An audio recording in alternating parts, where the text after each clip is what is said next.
This is the last in our series on 5 people who influenced me, and now for something completely different. I think I would find meeting with St. Peter or St. Paul rather stressful, but I know I would enjoy St. John's company, so let's focus on him today. We don't really know a great deal about him. He belonged to a fishing family.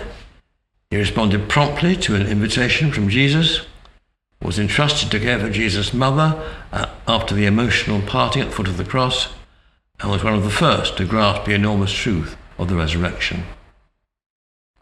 John's Gospel is, of course, the different one.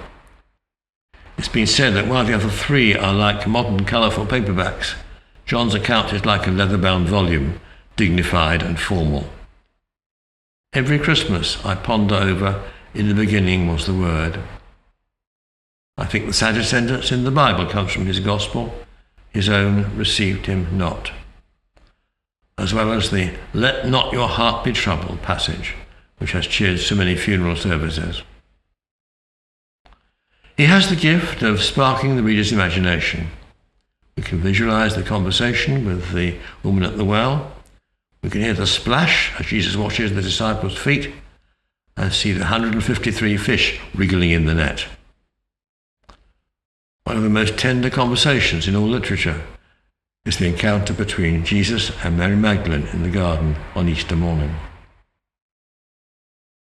I tend to keep the visions of the book of Revelation at arm's length.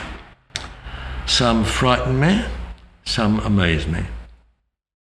Perhaps the kindest verse is the one illustrated by the Victorian artist Holman Hunt as the light of the world. Chapter 3, verse 20, "Behold, I stand at the door and knock." I hope you enjoyed hearing about these 5 varied people who've made an impact on me. Most of them will blush with embarrassment, I'm sure, at the things I have written about them. It might be interesting for you to compile your list of the 5 and reflect on how they've affected you.